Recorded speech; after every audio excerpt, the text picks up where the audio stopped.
Bom, e a grande novidade, né, os esporos de bactérias aeróbias, né, como eu falei anteriormente, na 2914 já se fazia o controle quantitativo da E. coli no manancial, né, só que ela dava uma média geométrica, podia ser até 24 meses, né, ou seja, lá na 2914 tinha que podia fazer a média geométrica móvel no mínimo 12 meses e no máximo 24 meses, igual a 1000 E. coli, né, por CML. Quando atingisse esse valor, lá se pedia para fazer cistos de giardia ou cisto de criptosporídeo.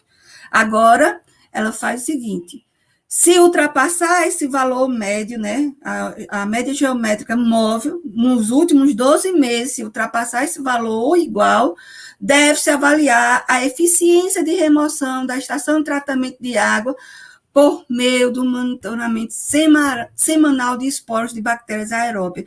Por que esporo de bactérias aeróbias? Todas essas bactérias que têm a capacidade de formação de esporo, elas são muito mais resistentes do que as bactérias que não formam esporo, como, por exemplo, a E. coli. Então, as bactérias esporogênicas, elas são resistentes às doses maiores de desinfetante, ao contrário da E. coli, por exemplo, que não é resistente. A mudança brusca de pH. Então, os esporos são micro-organismos, os esporos de bactérias aeróbias são micro-organismos que têm uma resistência semelhante aos protozoários. A gente sabe desses micro-organismos presentes na água, né, que pode provocar doença de veiculação hídrica. Os protozoários são os mais resistentes à desinfecção, né, principalmente cloração. Então, quando a gente relaciona, se a gente está tendo uma boa remoção de esporo de bactérias aeróbias, eu posso garantir que eu também estou eliminando os protozoários. E é muito mais fácil, nem se compara a metodologia, a facilidade de realizar as análises de esporo de bactérias aeróbias que dos cistos de giardia ou cistos de criptosporida. A facilidade é enorme. Isso vai virar uma rotina na ETA e não tem dificuldade para os responsáveis pelas análises pontuais da ETA executar esse tipo de análise, né? Não tem dificuldade alguma. A gente, por exemplo, no meu laboratório com meus alunos de PIBIC, tem dia que a gente chega a fazer mais de 200 análises de esporo de bactérias aeróbias, né? Então, ao contrário do cisto de giardia ou cisto de criptosporídeo. É uma análise complexa, é uma análise que não me dá muita precisão do resultado, é uma análise caríssima, muito caro, exige equipamentos específicos.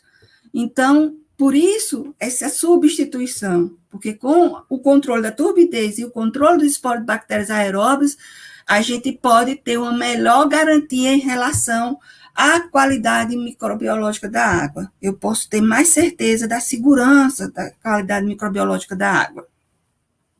Bom, uma vez alcançado, né, esse valor aqui, né, de 1000 células de E. coli por CML, ela estabelece que a portaria estabelece que deve ser realizado o controle de esporos de bactérias semanal, né, no efluente individual de cada unidade de filtração. Só que não deve ser só no efluente individual. Tem que avaliar a remoção. E para avaliar a remoção, eu tenho que saber o quanto entra de esporos de bactérias aeróbias e quanto está saindo. Então, na minha água bruta, eu tenho que ver a quantificação desses esporos, né, de EBA, e também na unidade de cada filtração. Se a minha remoção for maior do que 99,7%, eu continuo fazendo semanalmente todo o controle dos esporos de bactérias, né, durante o ano, até que esse valor se permaneça, né? E ou a remoção, 99,7 corresponde a uma remoção de 2,5 log, né? É um valor extremamente alto. E isso não é para o conjunto de filtros, é para cada unidade filtrante. E ele faz a média, né? De 4 amostras por mês, no mínimo. Então, aí a gente vai ter que trabalhar muito com essas unidades de filtração, avaliar o meio filtrante, avaliar a taxa de filtração, a qualidade da água bruta é que vai orientar qual a taxa de filtração. Isso que a gente tem que fazer. A gente não pode mais estabelecer projetos de tratamento de água apenas em função da quantidade da população. Eu vou abastecer 1 milhão de pessoas. Então, filtro 360 metros cúbicos por metro quadrado dia atende. Não é? Agora, a gente sabe que cada filtro vai ter que sair com a remoção de 99,7%, né? E a taxa de filtração, para que eu consiga atingir isso, eu tenho que ver qual vai ser a taxa de filtração. E aí, quem vai conduzir essa taxa é a qualidade da água bruta. E tem que ser, é a qualidade da água bruta que define a concepção de tratamento. A nossa norma, a NBR 12216, ela não fala nada em qualidade da água para os projetos de estação de tratamento de água, é em cima de população. Obviamente que a gente tem que capacitar para atender a população, mas a concepção de tratamento, as taxas de filtração, os gradientes de velocidade, tem que ser em função da qualidade da água. Então, os projetistas de estação de tratamento de água, nas empresas de saneamento, vão ter um papel muito importante na qualidade da água, né? O monitoramento, né, para avaliação da eficiência da remoção de esporos de bactérias na ETA deve ser mantido semanalmente até que se mantenha essas condições, né, acima de 1.000 células de E. coli por 100 ml. E aí ele deu prazo, né, para atender, para realizar esses esporos, foi estabelecido um prazo de 12 anos, né? 12 meses, desculpa. Aqui o que eu falei, a avaliação da eficiência da ETA na remoção de esporo tem que ser 99,7%, né, em relação da água bruta e o efluente de cada filtro. Caso não atenda esse índice de remoção, tem que se fazer o monitoramento de cisto de giardia ou cisto de criptosporídeo. E aí é muito mais complexo, né, gente? É bem mais complexo. Se realmente fizer a análise de cisto ou cisto de criptosporídeo, o monitoramento de esporos de bactérias aeróbias não necessita ser realizado. Quando a média aritmética, né, dos ocistos de criptosporídeo, porque ele não coloca cisto de giardia, porque o ocisto ainda é mais resistente e também ocorre em quantidades menores, for maior ou igual a 1 cisto por litro, aí cada efluente da filtração rápida, né, tem que estar com a turbidez 0,3, ou a empresa de saneamento, né, ou responsável pelo sistema de abastecimento, vai ter que estabelecer uma desinfecção que comprove a eficiência na remoção de ocistos. Certo? Então, aí a gente sabe que o cloro, nas dosagens que a gente usa nas ETAs, para sair mesmo sair com residual 5, a gente não consegue eliminar os protozoários. Eles já são extremamente resistentes, os vírus moderadamente, né? As bactérias ainda não têm tanta resistência ainda como os protozoários têm. Havendo a comprovação que todos os filtros rápido produz água com turbidez inferior a 0,3, não precisa se fazer tanto análise de esporo como também análise de criptosporídeo, né, de ocisto. Então, por isso que eu digo que a gente vai ter que mudar um pouquinho aí na concepção das filtrações, porque eu acredito que seja até menos custo para as empresas de saneamento se ela adequa os filtros dela, as taxas de filtração, né? Bom, com relação à desinfecção, desde a 2914 já tinha aberto para outros desinfetantes, a novidade aqui foi que foi aberto para o isocianatos clorados, né? Já vinha sendo bastante utilizado, principalmente em sistemas de pequeno porte.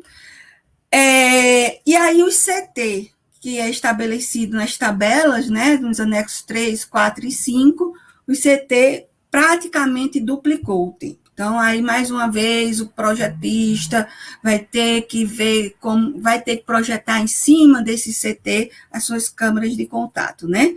Então, duplicou mesmo. Eu fui verificar, muitos eu verifiquei, então, assim, às vezes chega a passar do valor da duplicação, né? Então, isso, de fato, a gente tem uma falta de esgotamento sanitário muito grande no nosso país, nossas águas brutas, acaba a gente fazendo reuso indireto, né? Então, a quantidade de micro-organismos é muito grande. Então, a gente precisa, de fato, ter uma maior segurança microbiológica dessas águas. Antigamente, a nossa 2914, ela vinha com a tabela a partir de 0,4. Agora, a tabela está vindo a partir de 0,1, que eu acho desnecessário, uma vez que o mínimo tem que ser 0,2, né?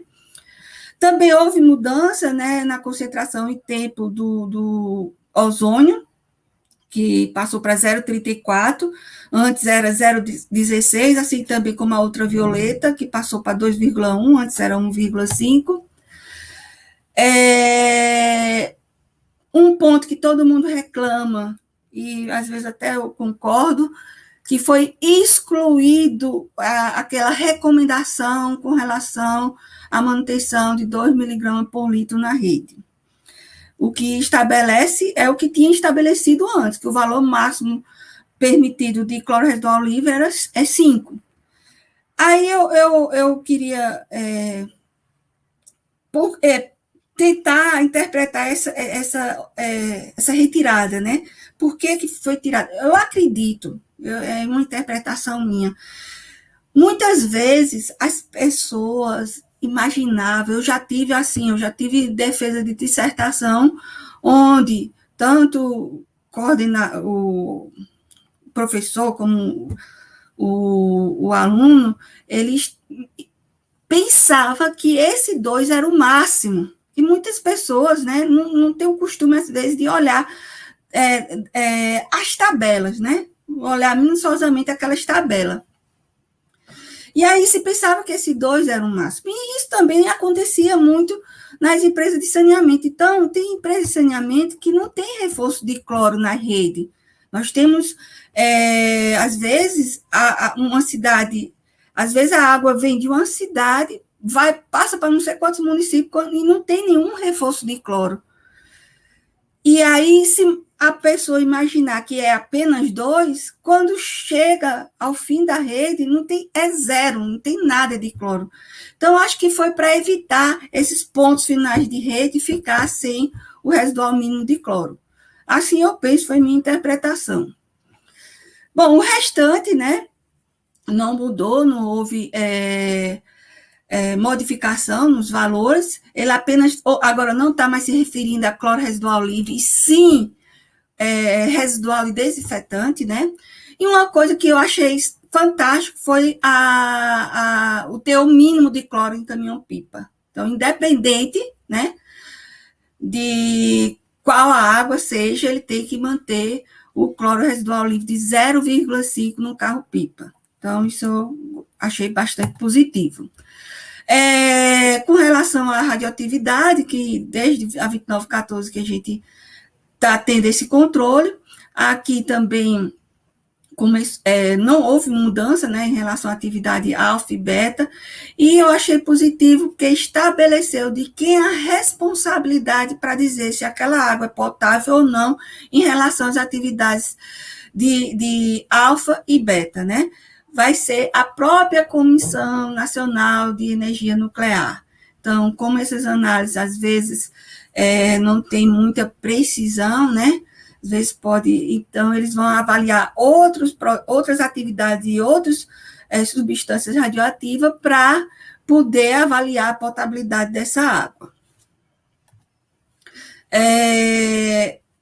Aqui teve uma mudançazinha com relação às questões do nitrato e nitrito, né? Os valores máximos permitidos permanecem o mesmo, porém, além de cumprir esse padrão de nitrato 10, se não me engano, miligrama, né? 10 miligramas por litro e aí 1 miligrama vai ter que fazer essa continha, a concentração de nitrato da amostra, dividido pelo valor máximo permitido, no caso do nitrato é 10, e a concentração de nitrito, dividido pelo valor máximo permitido, que é 1 miligrama, né, por litro. Então, se essa continha aqui, essa soma dessas razões for menor do que 1, beleza. Se não, aí vai ter que se adequar a essas condições de nitrato e nitrito.